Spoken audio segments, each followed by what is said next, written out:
पिछली क्लासेस से हम लोग डेवलपमेंट्स को आगे लेकर के चलते हैं, है ना। हम लोग लास्ट क्लास में सोशियो रिफॉर्म मूवमेंट पे बात कर रहे थे।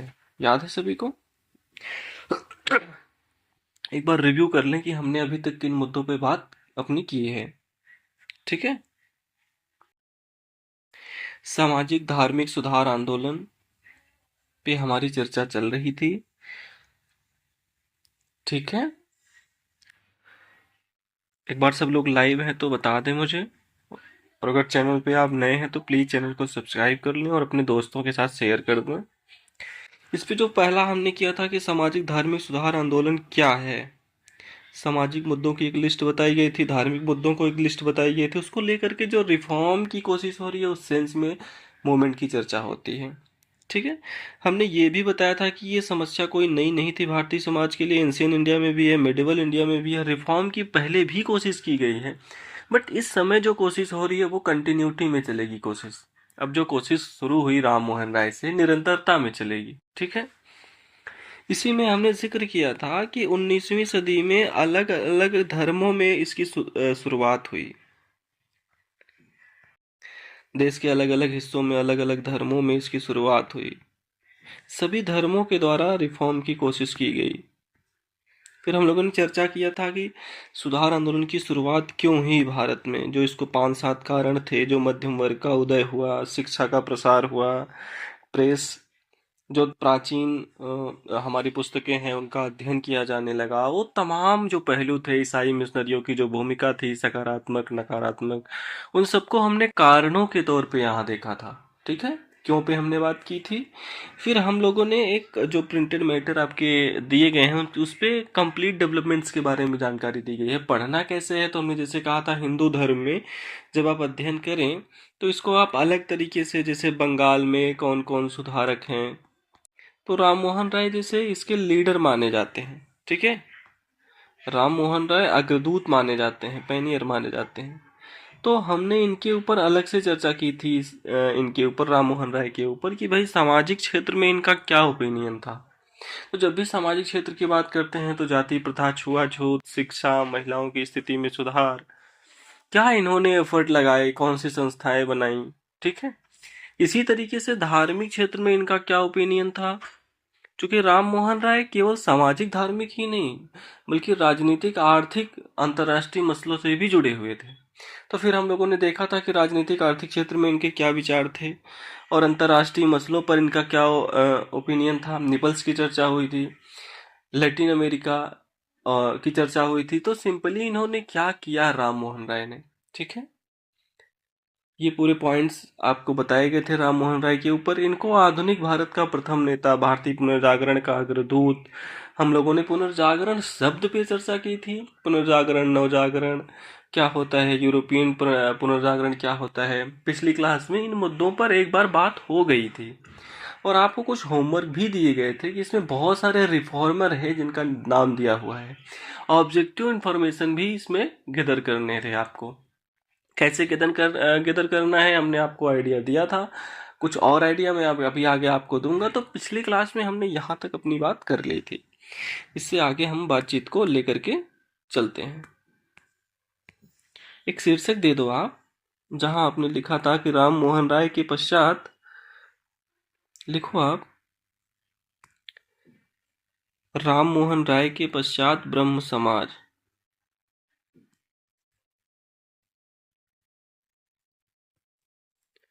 पश्चात ब्रह्म समाज।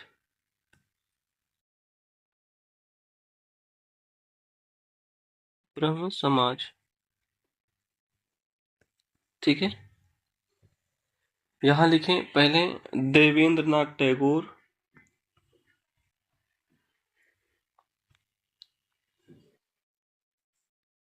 देवेंद्र नाथ टैगोर। कुछ इन्फॉर्मेशन है। 1839 में, 1839 में इन्होंने तत्वबोधनी सभा,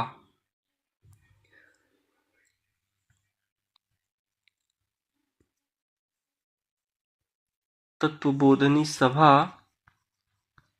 एवं तत्वबोधनी पत्रिका की शुरुआत की। तत्वबोधिनी सभा एवं तत्वबोधिनी पत्रिका की शुरुआत की देवेंद्रनाथ टैगोर ने 1839 में। ठीक है। 1843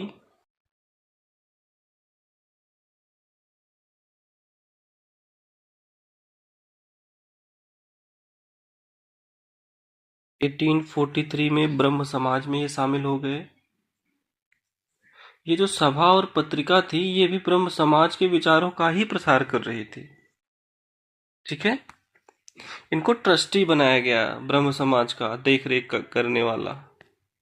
ठीक है। ब्रह्म समाज में शामिल हुए इन्होंने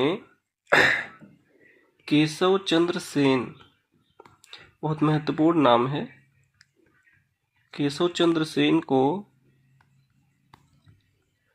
आचार्य की उपाधि दी।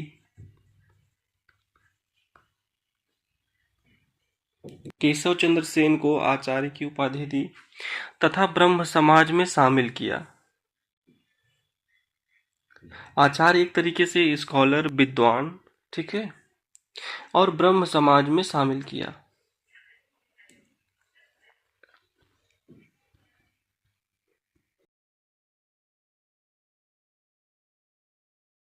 केशव चंद्र सेन के बारे में एक दो पॉइंट लिखें आप। लिखें, बंगाल से बाहर ब्रह्म समाज के विचारों का प्रसार। बंगाल से बाहर ब्रह्म समाज के विचारों का प्रसार।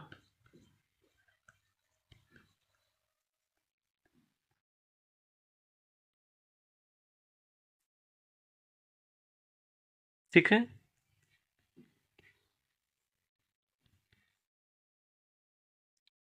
लिखें, दक्षिण भारत में वेद समाज। दक्षिण भारत में वेद समाज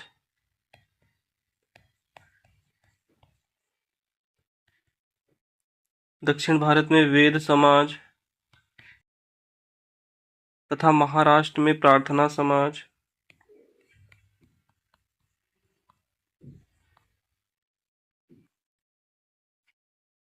प्रार्थना समाज की स्थापना इनकी प्रेरणा से। ठीक है।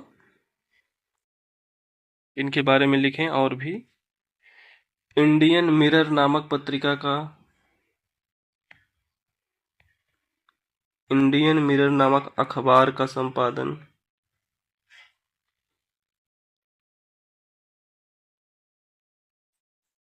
इंडियन मिरर नामक अखबार का संपादन। संगत सभा, संगत सभा, Indian reform association,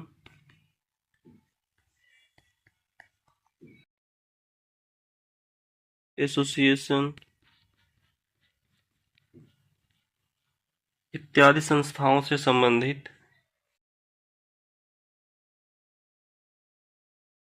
reform association इत्यादि संस्थाओं से संबंधित।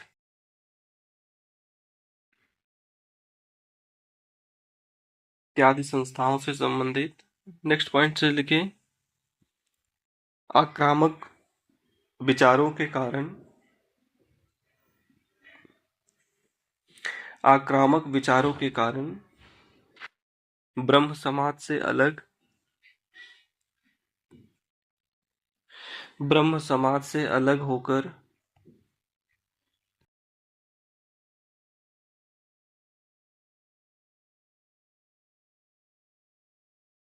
एटीन 1866 में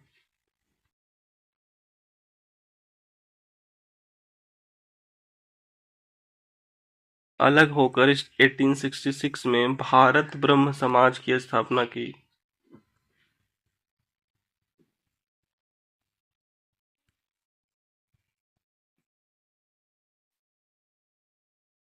आपको याद होगा हम लोगों ने एक age of civil marriage act की बात की थी 1871-72 में, जहां बच्चियों का उम्र 14 वर्ष और लड़कों का उम्र 18 वर्ष किया गया था शादी को लेके।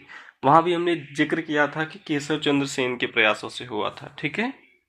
वैसे तो ये बड़े आक्रामक थे, अब सब धर्म के क्षेत्रों को लेने की बात करते थे और सभी धर्म की आलोचना भी करते थे बुराइयों की, जिसमें जो बुराई है, ठीक है। बड़े आक्रामक व्यवहार थे। फिर ये अलग होकर के इन्होंने एक भारत ब्रह्म समाज बनाया। लेकिन एक ऐसी घटना घटी, फिर इन्होंने अपनी 13 वर्षीय पुत्री का विवाह एक राज परिवार में कर दिया। ये खुद बाल विवाह के विरोधी थे, बट जब इन्होंने अपनी पुत्री का विवाह कर दिया तो इनके कई सारे सहयोगी इनसे अलग हो गए। तो एक और विभाजन हुआ ब्रह्म समाज में, ठीक है। अगला पॉइंट लिखें। 1878 1878 में 13 वर्षीय पुत्री का विवाह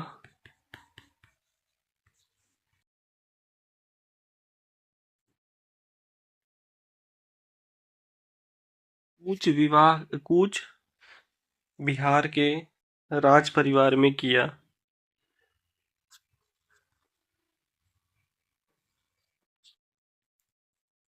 फलतः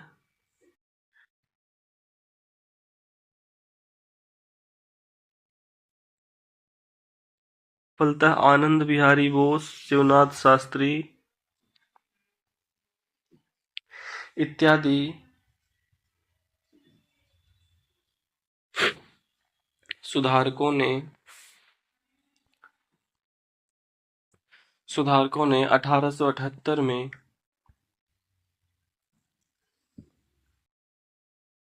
साधारण ब्रह्म समाज की स्थापना की।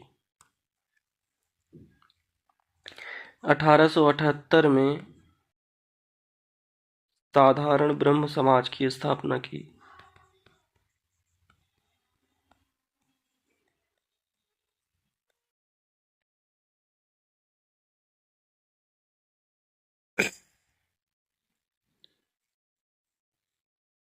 तो एक तो ब्रह्म समाज हो गया, जिसको आदि भी ब्रह्म समाज भी कहा जाता है, पहला ब्रह्म समाज। फिर एक भारत ब्रह्म समाज हुआ, फिर एक साधारण ब्रह्म समाज हुआ।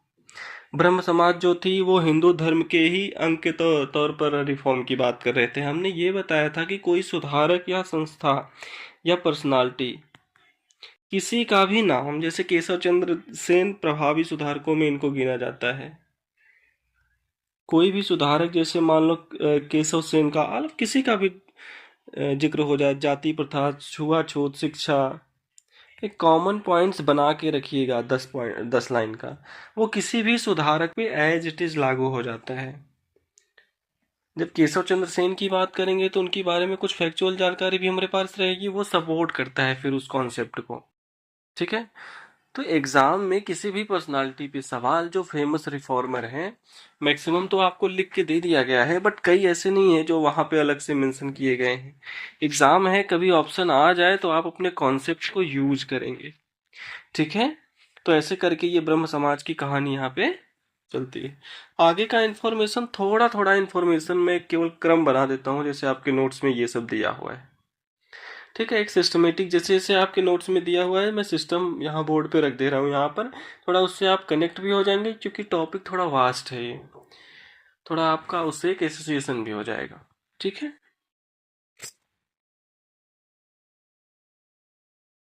देवेंद्र नाथ टैगोर ने केशव चंद्र सेन को आचार्य की उपाधि दी थी। हमने पीछे बताया आपको, ट्रस्टी थे वो उसके, इसीलिए उनको हटा भी दिया था, ठीक है। अब आप लिखें।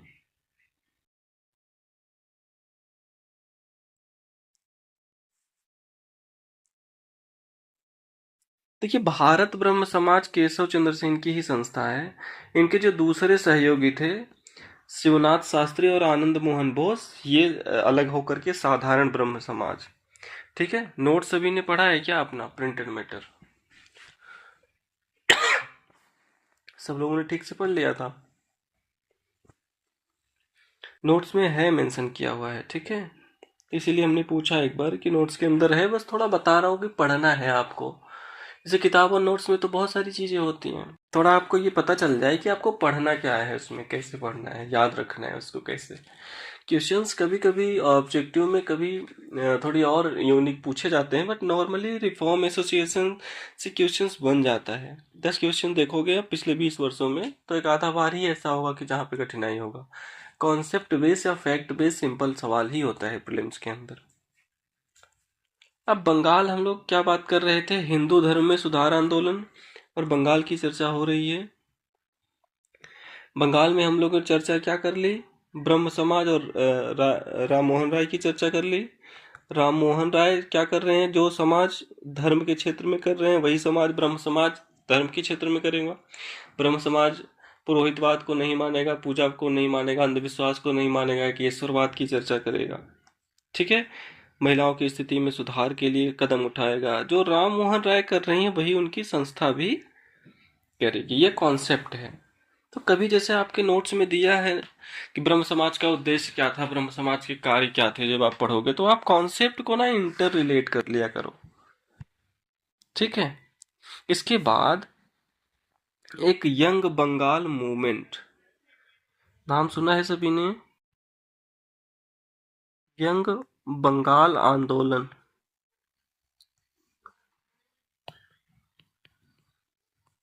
इसका संस्थापक हेनरी विवियन डेरेजियन को माना जाता है।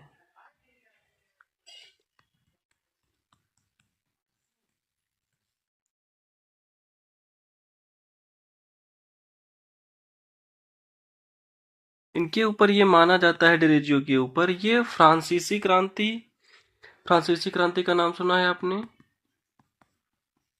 बहुत पहले टीपू सुल्तान के दौरान जिक्र किया था मैंने आपसे। और एक इटली के विचारक है मैजनी।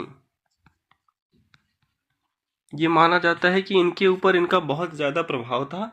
ये सब आधुनिक विचार वाले हैं, समानता, स्वतंत्रता, गणतंत्र, भाईचारा। तो जो दुनिया में आधुनिक परिवर्तन हो रहे हैं, कहा जाता है कि ये उससे बहुत ज्यादा प्रभावित थे। एक हिंदू कॉलेज था, उसका प्राचार्य इनको बनाया गया था। इनके आसपास युवाओं की एक पूरी टीम रहती थी, और ये हमेशा कहते थे कि भाई आधुनिक विचारों को अपनाओ, धर्म उसकी अनुमति दे या ना दे, धर्म से पूछने की जरूरत, इजाजत की जरूरत नहीं है। तो इनके विचार बड़े क्रांतिकारी माने गए हैं उस समय। ठीक है, हेनरी विवियन डेरेजियो के। इन्होंने कुछ छोटी मोटी संस्था भी बनाई थी। कई सारी संस्थाओं का जिक्र किया गया है किताबों में, आपके नोट्स में। जैसे एक डिबेटिंग क्लब बनाया था, जहां सामाजिक धार्मिक मुद्दों पर डिबेट किया जाता था।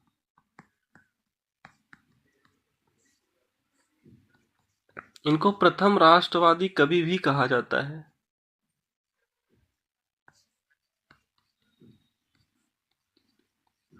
प्रथम राष्ट्रवादी कवि भी कहा जाता है। तो यंग बंगाल मूवमेंट, मैगनी जो शख्स है ये इटली का एक क्रांतिकारी है, विचारक है। और सबसे पहले इसने यंग इटली नामक एक संस्था बनाई थी।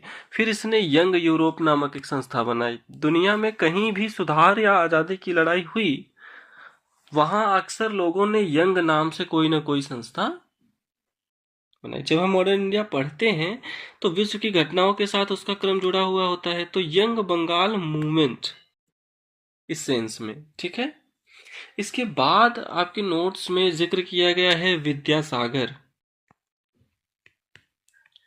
ईश्वरचंद विद्यासागर। ये बड़े इंपॉर्टेंट भी हैं मेंस के पॉइंट ऑफ व्यू से। ठीक है, अब जो भी सुधारक हैं जैसे विद्यासागर जी हैं, ठीक है, तो इनके कई महत्वपूर्ण पहलू हैं। एक तो ये बड़े ही उदार व्यक्ति हैं, विचारक तो हैं ही, चिंतक हैं ही, बट बहुत उदार व्यक्ति हैं। इनके बारे में कहा जाता है इनके शरीर पे कभी कोई गर्म कपड़ा रहता नहीं था। जब कभी ये खरीद लेते थे, और जो कभी गरीब व्यक्ति इनको दिख जाता था, ये उस व्यक्ति को ये कपड़ा अपना दे देते थे। महिला अधिकार, महिला शिक्षा के जबरदस्त समर्थक के तौर पर इनको याद किया जाता है, विद्यासागर जी को। इन्होंने 35 स्कूल की स्थापना करी, जिसमें बच्चियों को शिक्षा दी जाती थी। करीब 1300 बच्चियों को शिक्षा मिली उस दौर में, उस स्कूल से। एक बैथ्यून करके एक डलहौजी के परिषद के मेंबर थे, बैथ्यून। यहाँ पे वो सरकारी अधिकारी थे, सीनियर मोस्ट अधिकारी थे। उन्होंने क्या किया, अपनी संपत्ति बेच करके एक ट्रस्ट बनाई कि भाई भारत में शिक्षा का और महिला शिक्षा का प्रसार करना है। तो बैथून ने जो ट्रस्ट बनाया, उस ट्रस्ट की बड़ी जिम्मेवारी विद्यासागर जी को सौंपी। और पहला परमानेंट स्कूल जो होना था बच्चों का, हमने लिखाया भी था स्त्री शिक्षा में, बैथ्यून स्कूल की बात की थी आपसे, उससे भी विद्यासागर जी जुड़े हुए थे। संस्कृत कॉलेज में जब ये थे, वहां गैर ब्राह्मणों को संस्कृत पढ़ना पढ़ाना अनुमति दी इन्होंने। और कैसे संस्कृत सीखा जाए उसके लिए इन्होंने एक सिंपल किताब की रचना की। एक किताब लिखा इन्होंने कि संस्कृत को सरलता पूर्वक कैसे सीखा जाए। बंगला को सीखने के लिए बंगला व्याकरण में भी इन्होंने एक वर्णों परिचय करके किताब, ये सारी बातें आपके नोट्स में हैं, बस आप सुनते जाइए, थोड़ा बहुत मेरे साथ पॉइंट्स करते जाइएगा, क्योंकि इसको लिखने की अलग से जरूरत नहीं है, बस एक बार आप अवेयर हो जाइए कि ऐसा है। ठीक है, तो ये बड़े उदार थे और महिलाओं से संबंधित कुरीतियों में ये परिवर्तन के लिए इन्होंने पूरे जीवन भर इन्होंने प्रयास किया। और जो सबसे बड़ी उपलब्धि इनकी मानी जाती है वो है विधवा विवाह कानून। याद है सभी को 1856 में जो विधवा विवाह कानून बना था।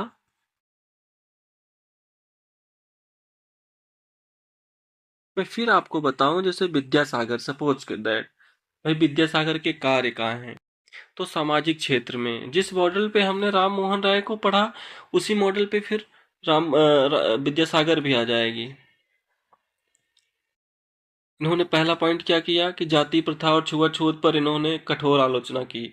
महिला से संबंधित कुरीतियों पर इन्होंने, बहुत बड़े आलोचक थे, इनके प्रयासों का परिणाम था कि विधवा विवाह को लेकर के कानून बना। शिक्षा, तो खुद बड़े विद्वान थे और शिक्षा के बारे में जो फैक्ट्स आपको याद हो, जैसे राम मोहन राय के बारे में हमने क्या कहा था, Hindu college, Vedanta college, English school, 35 school, Bethune school, Sanskrit college, वर्णों परिचय। तो तथ्य याद होंगे तभी आप उसको रिलेट करोगे, याद होंगे तो पीटी में 2-4 नंबर अधिक आने की संभावना रहेगी। तो इस फॉर्मेट में आप पढ़ते चले जाओगे और ये फॉर्मेट आपको मेंस के लिए तैयार रखेगा कभी भी। वैसे भी विद्यासागर के योगदान पे एक बार आ चुका है और आगे भी आ सकता है। ठीक है, तो जितने इन्फॉर्मेशन हो आपके नोट्स में। क्या चल रहा है बंगाल में हिंदू धर्म में सुधार की दिशा में कदम। एक अखबार में वैसे जिक्र पढ़ रहा था उनके बारे में, महिला शिक्षा को लेकर बहुत ज्यादा प्रतिबद्ध क्यों थे। ये सामान्य परिवार से आते थे विद्यासागर, और कहा जाता है कि इनकी माँ जो है सहयोग करती थी दूसरे के घरों में, और अक्सर वो रोती रहती थी। जब भी बचपन में अपनी माँ को चुप कराते थे, आंसू पोंछते थे, ठीक है, तो माँ हमेशा इनको हौसला देती थी कि भाई एक माँ के आंसू पोंछने से सभी माँओं का दर्द दूर नहीं होगा, कुछ ऐसा करना है लाइफ में जिससे तकलीफें कम हो बच्चियों की, महिलाओं की। ठीक है, तो कहा जाता है कि इनका माँ का बहुत ज्यादा प्रभाव था इनके ऊपर। और फिर आजीवन इन्होंने महिलाओं के अधिकारों के लिए संघर्ष या बहु विवाह रोकने के लिए भी बहुत इन्होंने प्रयास किया, लेकिन सरकार तैयार नहीं हुई। बहुत उदाहरण दिया था उन्होंने, एक उदाहरण दिया था जिसमें बंगाल में एक ब्राह्मण परिवार था, एक शख्स था, उसकी 72 पत्नियां थी, उन्होंने एग्जाम्पल दिया था, और उम्र के अंतिम पड़ाव में भी वो शादी कर रहा था। सरकार को उन्होंने बताया, बहुत सारे ऐसे आंकड़े दिए। बस 57 के विद्रोह के बाद सरकार बहुत सावधान थी कि कोई भी सामाजिक धार्मिक मुद्दों पर सोच समझ कर हमें इंटरफेयर करना है। ठीक है, तो विद्यासागर, इशू वही रहने हैं, एफर्ट हमें देखना है कि कौन कौन कब। शिक्षा जो होगा सबसे बड़ा एफर्ट होगा किसी का भी। और ये सब के सब देखो, धार्मिक क्षेत्र में पुरोहितवाद को चुनौती देंगे, अंधविश्वास को चुनौती देंगे, कर्मकांड को चुनौती देंगे, जितने भी सुधारक हैं। ठीक है, विद्यासागर के बाद आप देखोगे बंगाल में रामकृष्ण परमहंस जी का जिक्र है। ये भी बहुत ज्ञानी व्यक्ति थे।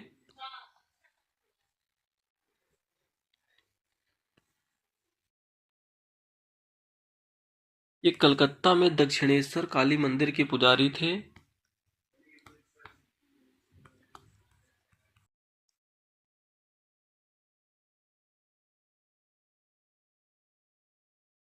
ये बहुत सारे धर्मों के जानकार थे, तंत्र के भी जानकार थे। ठीक है, लंबे समय तक इन्होंने साधना की थी। तो पूरे साधना के बाद जो इनका निष्कर्ष था, गरीबों की सेना ही ईश्वर की प्राप्ति का माध्यम है। तो मानव सेवा पर बड़ा बल दिया था इन्होंने।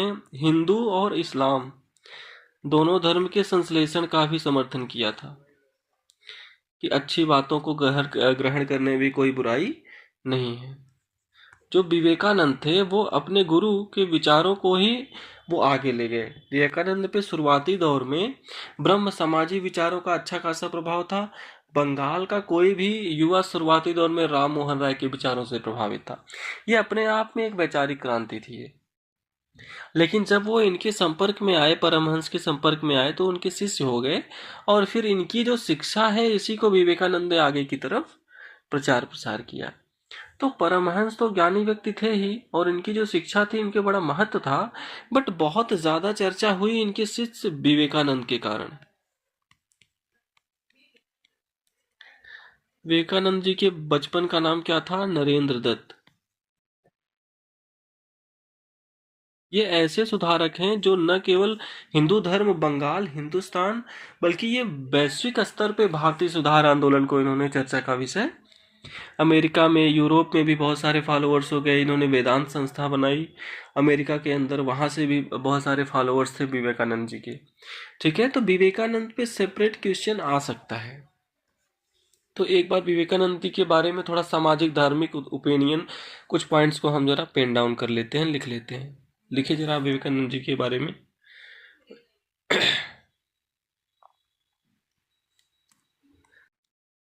लिखो सामाजिक क्षेत्र। सेम कॉन्सेप्ट होगा, बस थोड़े उदाहरण बदल जाएंगे। लिखो जातीय प्रथा। जाति प्रथा एवं छुआछूत की कठोर शब्दों में आलोचना।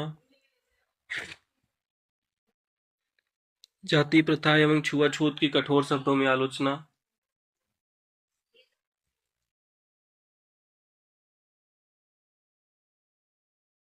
इसी में लिखो कॉमा देकर, जब तक समाज के सभी वर्गों का उत्थान नहीं होगा, जब तक समाज के सभी वर्गों का उत्थान नहीं होगा, तब तक राष्ट्र का विकास नहीं होगा।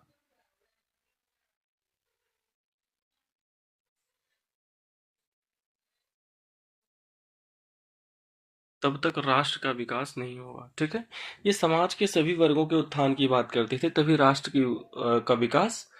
ये जाति प्रथा छुआछूत के ये भी कठोर आलोचक थे। अगला पॉइंट लिखें। लिखे छुआछूत एवं हिंदू धर्म के बीच, छुआछूत एवं हिंदू धर्म के बीच संबंधों पर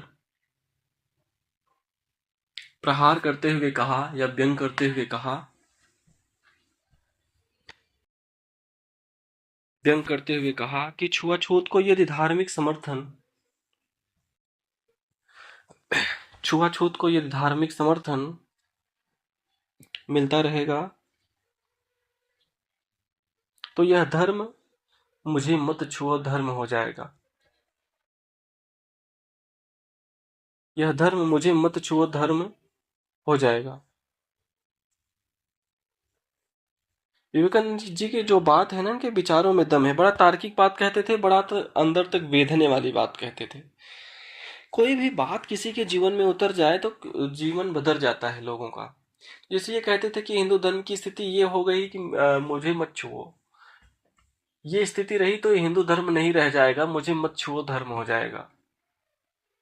और इस धर्म को मानने वाला हर व्यक्ति पागल खाने में होगा। यदि यही रफ्तार रहा तो इस धर्म को मानने वाला हर व्यक्ति पागल खाने में होगा। तो जाति प्रथा छुआछूत को इस तरीके से प्रहार कर रहे हैं। अगला पॉइंट लिखें। लिखें महिलाओं से संबंधित,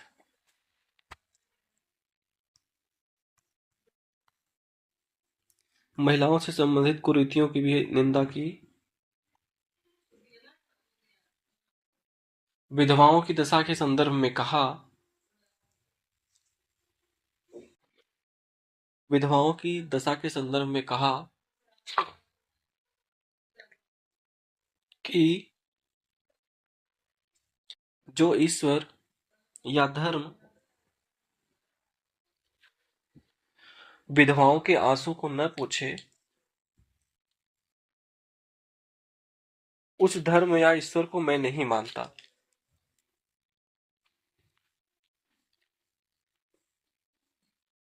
उस धर्म या ईश्वर को मैं नहीं मानता। ठीक है, तो बहुत जैसे दशा में सुधार तो होनी चाहिए। इन्होंने कहा कि भाई जो मरने के बाद मोक्ष की गारंटी दे रहा है, जो दुख दर्द को दूर कर नहीं कर रहा है, वो कैसा धर्म कैसा ईश्वर। ऐसे धर्म और ईश्वर की भी मेरे पास कोई जगह नहीं। ठीक है, तो ये भी एक तरीके से मानव सेवा, जो उनके गुरु के विचार हैं, उन विचारों को ये आगे लेकर के जा रहे हैं। अगला पॉइंट लिखें, दरिद्र ही नारायण है। दरिद्र ही नारायण है। दरिद्र ही नारायण है, इस अवधारणा को लोकप्रिय बनाया। यहां भी धार्मिक मान्यताओं की आलोचना करते हुए कहा कि जो ईश्वर जीते जी दो वक्त की रोटी ना दे, जीते जी दो वक्त की रोटी ना दे और मरने के पश्चात मोक्ष की गारंटी दे, मरने के पश्चात मोक्ष की गारंटी दे, मोक्ष की गारंटी दे,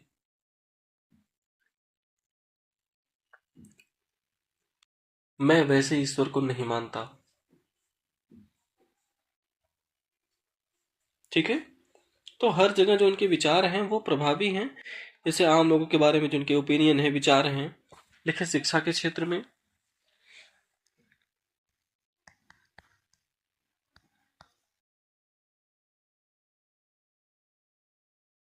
लिखो राम मोहन राय की तरह, लिखो राम मोहन राय की तरह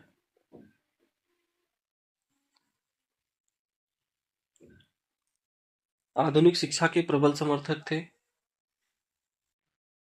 राम मोहन राय की तरह आधुनिक शिक्षा के प्रबल समर्थक थे। इनके द्वारा स्थापित रामकृष्ण मिशन,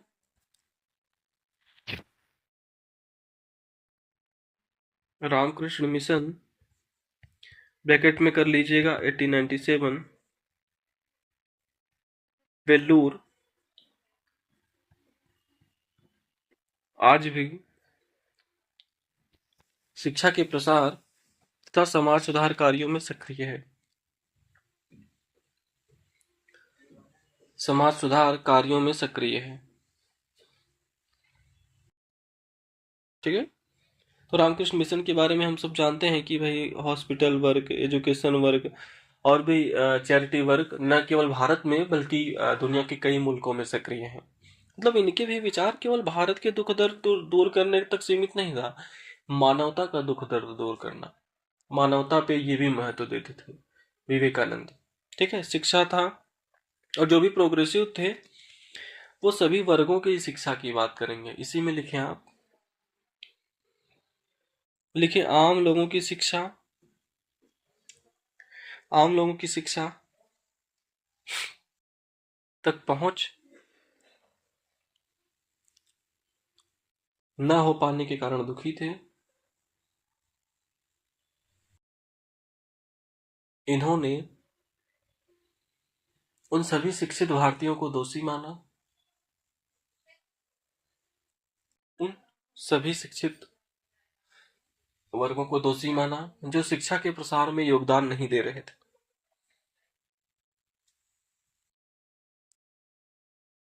जो शिक्षा के प्रसार में योगदान नहीं दे रहे थे। इन्होंने कहा था जब तक लाखों लोग भूख और अज्ञान का जीवन जीते रहेंगे तब तक उन सभी शिक्षित भारतीयों को दोषी मैं मानता हूं जो इनकी बदौलत शिक्षा तो पा गए हैं लेकिन इनके कल्याण के लिए वो प्रयास नहीं कर रहे हैं। अगला पॉइंट लिखे, धर्म के क्षेत्र में, धर्म के क्षेत्र में लिखें पुरोहितवाद अंधविश्वास, पुरोहितवाद अंधविश्वास, कर्मकांडों की आलोचना,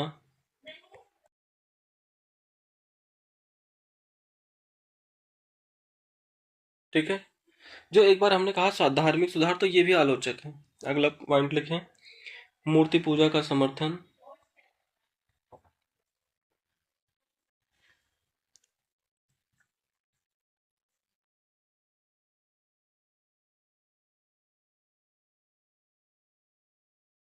इन्होंने कर्मकांड की बात नहीं की। इनका ये था कि जब हम किसी मूर्ति की सामने रख करके पूजा करते हैं तो उससे हमारा एक अटैचमेंट बहुत तगड़ा होता है। जब हम किसी मूर्त चीज को सामने रखकर आराधना करते हैं तो उससे जुड़ाव बहुत तेजी से होता है। अमूर्त पे ध्यान केंद्रित करना बड़ा मुश्किल काम होता है। कौन सी शक्ति कहाँ की शक्ति है ना, जब हम एक आकार दे देते हैं तो वहां जुड़ने में बड़ी सहूलियत। इस तरह का उनका ओपिनियन रहा है रामकृष्ण परमहंस या दूसरे सुधारकों का। मूर्ति पूजा का सेशन ये नहीं था कि बहुत रिचुअल का वो सपोर्ट करते थे। अगला पॉइंट लिखे, नेक्स्ट पॉइंट लिखें, समाज सुधार के संदर्भ में इन्होंने कहा कि सभी धर्मों के पवित्र ग्रंथों को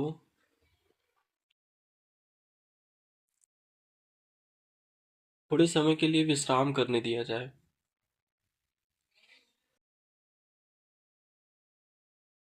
थोड़े समय के लिए विश्राम करने दिया जाए। जब भी कोई धार्मिक बात आती थी कि इन्होंने कहा कि थोड़े समय के लिए समाज सुधार का काम कर लीजिए। सभी धर्मों की इन्होंने बात की, ऐसा नहीं है कि हिंदू धर्मों की ही बात की। सब धर्म ग्रंथों को थोड़े समय के लिए विश्राम करना चाहिए ताकि थोड़ा समाज आगे बढ़े। अगला पॉइंट लिखें, हिंदू धर्म के साथ साथ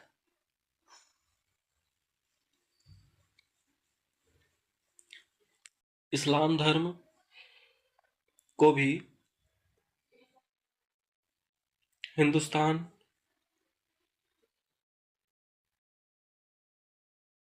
इस्लाम धर्म से भी हिंदुस्तान को उम्मीद है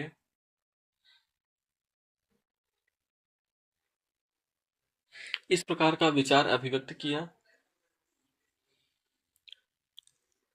इस प्रकार का विचार जो है अभिव्यक्त या प्रस्तुत किया। ऐसा नहीं था कि केवल हिंदुत्व की बात करते थे। हिंदुस्तान एक बेहतर राष्ट्र होगा, इसमें इस्लाम की भी एक महत्वपूर्ण भूमिका होगी। ठीक है, दोनों को सुधार की आवश्यकता है, दोनों को परिवर्तन की आवश्यकता है। इसे इनको अक्सर कहा जाता है कि हिंदू धर्म को दोबारा से इन्होंने स्थापित किया या नव हिंदूवाद का आक्रामक प्रचारक कहा जाता है।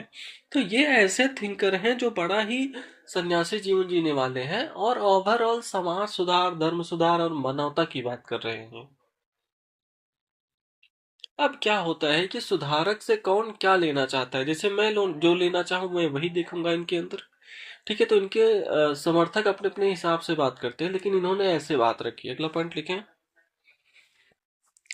1893 में 1893 में शिकागो में शिकागो में विश्व धर्म सम्मेलन में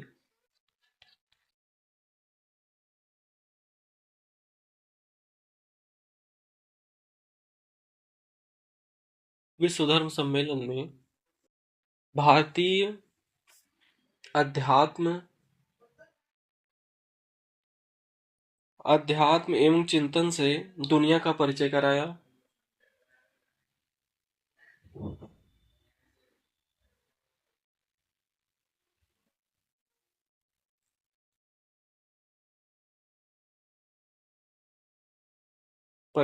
इन्होंने कहा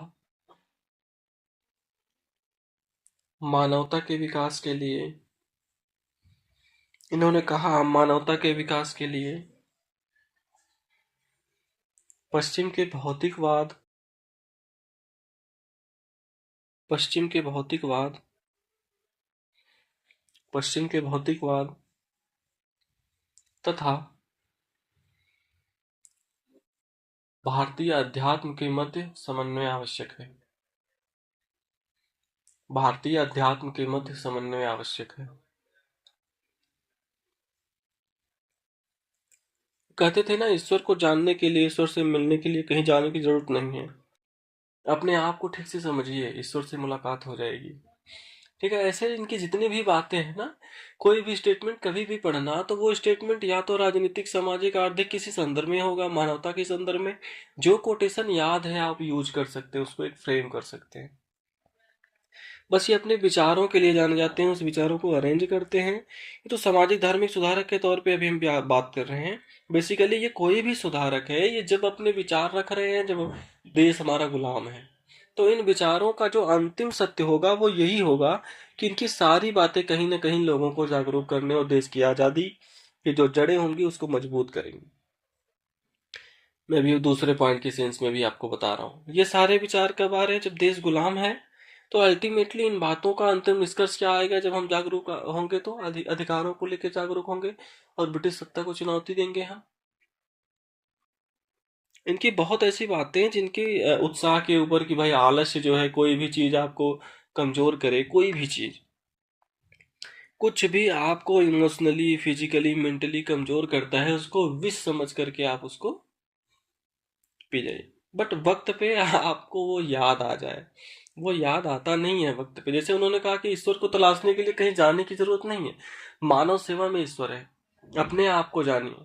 इन्होंने एक बहुत महत्वपूर्ण बात कही कि जो हम सभी लोगों के लिए बहुत उपयोगी है। इन्होंने कहा कि प्रत्येक व्यक्ति को एक बार प्रतिदिन खुद से बात जरूर करनी चाहिए, वरना वो दुनिया के सबसे बेहतरीन इंसान से मुलाकात से वंचित रह जाएगा।